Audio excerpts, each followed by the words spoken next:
In the olden days, when people used to get round by aeroplane, before the COVID era, it's the olden days, I had a fairly frequent experience when I would fly, and that is I'd get on the plane.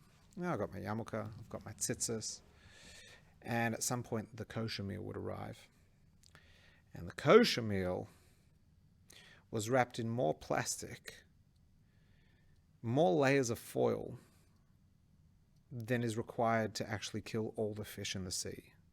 And that was just the first meal. And so it was inevitable that I'd get funny looks. And on the odd occasion, someone would actually ask, what's with that? What's on your head? Why is your food coming all wrapped up? Why do you get your food half an hour before everyone else? And the truth is, there are two ways to answer that. The correct way and the right way. And if we answer it the right way, then we will have fulfilled the two steps to making the world a truly better place. A place with no poverty, a place with no sickness, a place of enlightenment, a place of no suffering, a place of unity, a Moshiach place. So how do we do that? So let me first tell you the correct answer before I tell you the right answer. The correct answer to the question of what's with all that is, well, it's my tradition. It's my tradition. My tradition is to eat certain foods and not others. My tradition is to wear a skull cap. My tradition is to wear strings on four-cornered garments. My tradition is to not drive on Saturday. My tradition is this. My tradition is that. I'm part of a culture that goes back 3,500. It's all wonderful. It's actually really beautiful. People can come to respect it, especially when you use the word tradition and not religion. People get scared of religion, especially on planes. So, what's the right answer if that's the correct answer? So the right answer is as follows.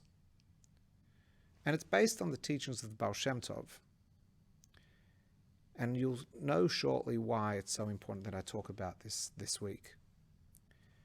The right answer is that within everything, within the food in front of me, within the clothing that I wear, there is a soul.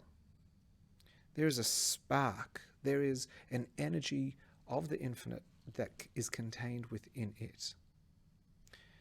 And I seek to connect with it. And I seek to be connected to it. Because through the unity of all these energies, of all these souls, we create a singular network of existence where we can all carry each other and share in each other's enlightenment and value and become so much greater than we could be on our own. That's a pretty full-on answer, but think about it for a sec. There's a soul inside everything, inside everyone, a chelek elokah.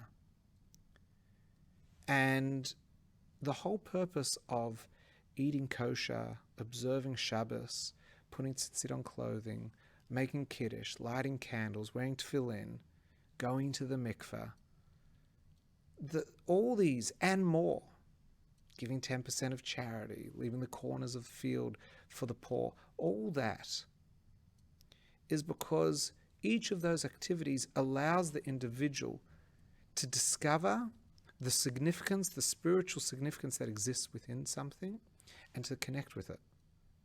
So I want to talk to you for a moment about reincarnation, because I think the lessons of reincarnation help bring this to a whole new plane. The concept of reincarnation is not new.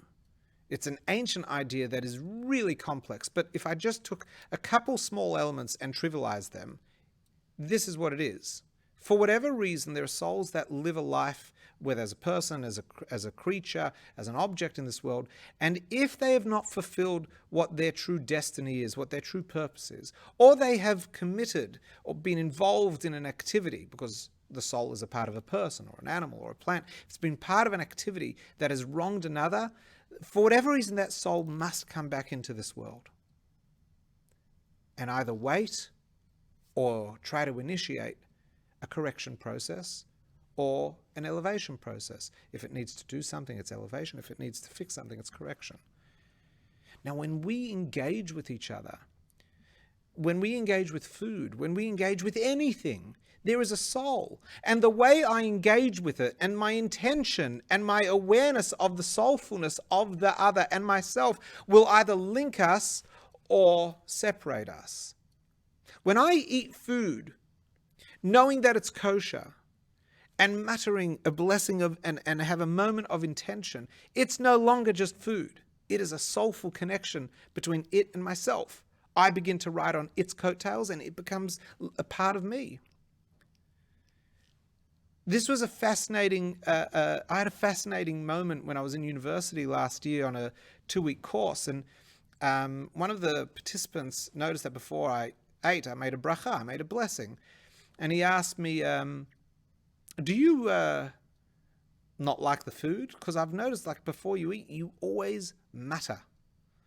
So I said, no, it's not that I mutter.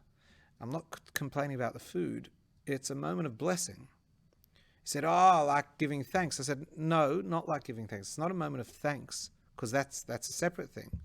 It's a moment of blessing. It's a moment of drawing down, blessing, bring down, and facilitating a connection and a realization that the food and I are about to become one. And we're not just going to become one with each other, but we're going to, by me eating in a way that I appreciate the soul within it, then we both become a greater part of the infinite. And so my muttering before is a blessing. It's a moment of intention. It's focusing me so that I can just eat that little bit more consciously. Now, I'm no master, so I very quickly get lost in the flavors and the conversation. But at least for a moment, that intention and awareness. See, that's what Judaism is. That's what living is. To be able to facilitate and build those connections. So when we have that awareness, that's great. But the second step, and you can see why it's great, because imagine that's your attitude with people, imagine that's your attitude with objects, imagine that's your attitude with animals, imagine that's your attitude with nations, that there is a soul there, that they are a gift, that they are an infinite part of, that they are a part of the infinite, that they're worthy of a blessing and a moment of intention. That's going to create some pretty awesome realities. Poor people that will be looked after until they're no longer poor, because you love them. You identify the soul within them. An ecosystem that's balanced, because you don't want to wrong, and not only that, you don't want to abuse or use anything unnecessarily. You want to connect. This creates an era of Moshiach, but not just because you do it. There is a second step, and the second step is to share this information, to share this idea with the onlooker, with someone else. You might say, I'm not very learned. Doesn't matter. I'm not very learned. I'm sharing this with you. You can share it with others.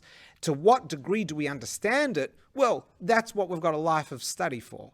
Open books, visit websites, watch more videos on the Spirit Grow channel, whatever. Go to the Spirit Grow website for even more content. That's a nice plug. Just discover through learning. But it starts with this intentional position of thinking. And when you share it with another, now they can walk off and practice it.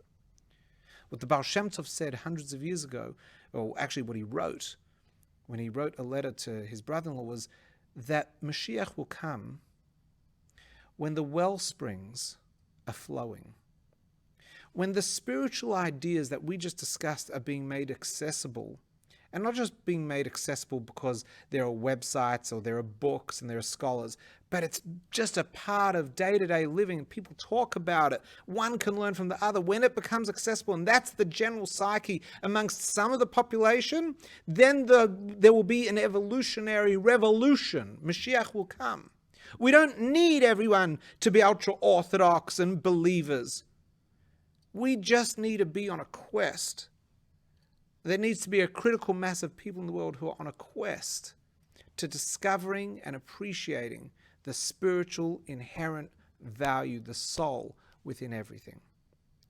And that critical mass is very easy to achieve, because all it takes is a random person on an airplane to share it with the 2 other people sitting next to them.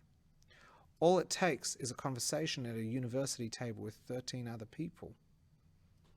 for that message to be internalized. All it takes is talking to our children before we do a mitzvah for them to grow up and share it with countless other people as they grow up.